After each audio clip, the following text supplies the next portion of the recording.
Welcome back mga kanobi sa ating YouTube channel, Pakumabi Vlogs. Yan, isang magandang hapon sa ating lahat mga kanobi. So for today's video, mag-share lang tayo ng good news, bad news dito sa ating breeding area ng African lovebirds. So kung gusto nyo kami samahan today, teka.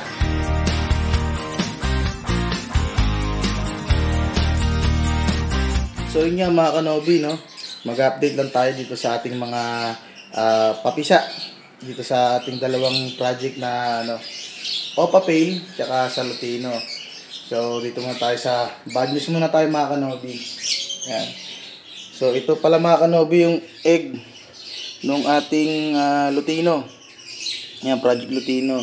So ngayon kasi yung last day niya sa pinakahuling itlog, kung may mapipisa pa, wala na talaga. So yun, pagdesisyon na natin na buksan. So, pasintabi po sa mga kumakain, mga kanobi. Yan, wala pong red eye na lumabas dito sa clutch na to. Yan. So, naisipan ko na silang buksan para kung sakali man na sila ulit, may mag-visual, at least alam na natin na na may hintayin tayo dito sa ating pairing na to. Yan. So, sa ngayon kasi, pa lang naman sila, isang clutch pa lang sila sa atin. Yan, bali dalawa na pala. Yan, kasi yung unang nga, di ba, nung last video natin, hindi natuloy, hindi rin nabuhay. So, hindi lang natin siya na-videoan, nabuksan yung mga itlog, kung meron ba talaga nag-visual doon sa mga itlog na yon. So, dito kasi, naisip ko na buksan, at baka sakali may makita tayong visual. Malaman na natin kung itong mga post ino natin dito ay naka-split nga talaga sa ino. So ngayong clutch, binuksan natin na second clutch nila wala. So try again tayo sa susunod na clutch mga kanobi. Yan.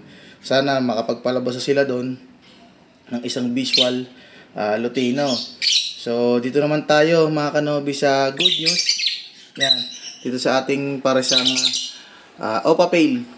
Yan. So, sa ngayon, meron na siyang 4 na inakay na napisa. No? Yan. Silipin natin mga kanobi. Medyo mailap lang itong aking paresya na to. Ingat lang kasi baka biglang makatakas. Ito yung hating hen. Yan.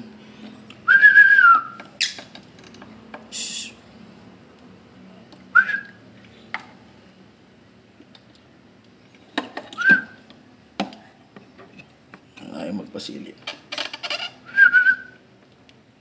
Panabos ang ating hen. Kasi baka biglang sumunod yung kak. Ayan.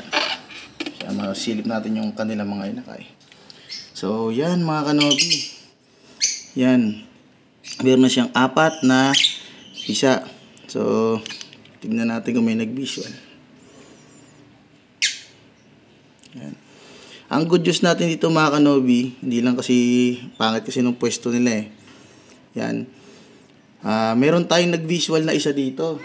Visual Opa Pale. Ito. Yan. Itong nasa pinakagilid. Ito. Yan. Red eye yan mga kanobi. Yan yung 3. Wala eh. Hindi red eye.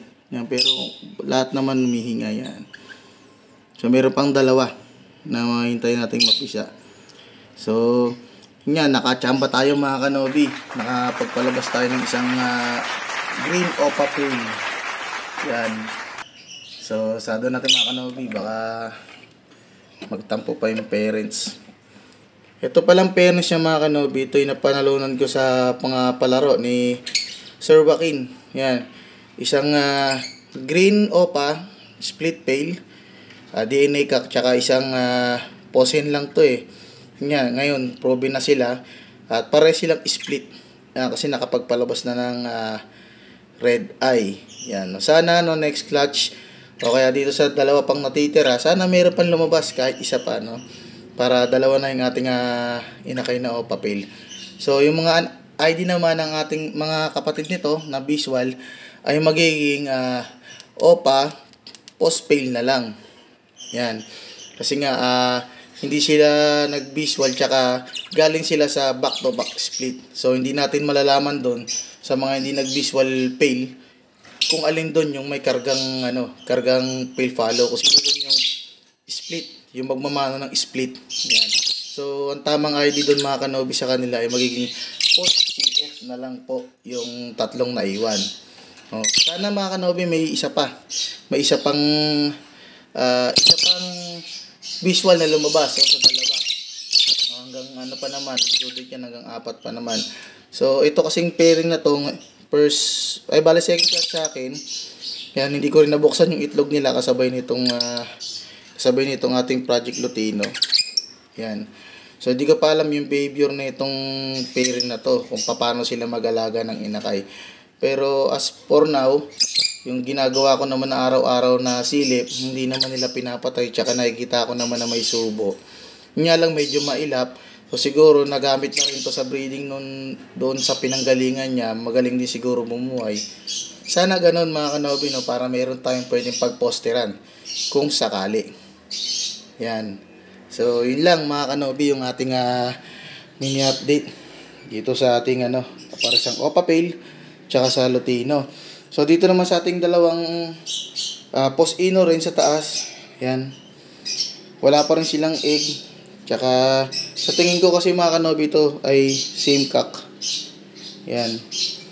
Parang wala silang balak mag-breed. Naglalaro lang sa loob ng nest box. So ang gagawin natin dito mga kanobi, baka na lang natin siya, palitan natin ng hen doon sa labas, no? Di tayo makalabas mga kanobi, grabe init. Papakita ko sa inyo. Yan parang nasa impyerno. What? Yan, napakainit. Nagpaligo lang tayo ng ibon saglit, tapos pumasok na tayo dito. Yan, mainit kasi, kaya hindi tayo, baka naman tayo magkasakit. Ang panahon kasi ngayon ay iinit, tsaka ulan, lalamig. Yan, nakakasama ng pakiramdam. Yan. So sana nga mga kanobi, makapagpalabas pa tayo ng mga ganong klaseng ibon para makapamigay rin tayo sa ating mga kanobi dyan na gusto mag-alaga. Itong mga nito, kapatid nito, meron na tayo mga pagbibigyan. Yan, meron ng mga naka-reserve na. Yan, dito sana talaga mga kanobi makawa tayo ng Ino, Lutino. So yun nga mga kanobi, ang ating mini update dito sa ating mini aviary. Kung bago ka pa lang sa aking YouTube channel, huwag kalimutang pinutin ang subscribe button at i-hit mo na rin ang notification bell para lagi updated sa mga bagong videos na gagawin natin dito sa aming mini aviary. So yun lang para sa araw na ito. Like, share, and subscribe. Ingat mga kanobi.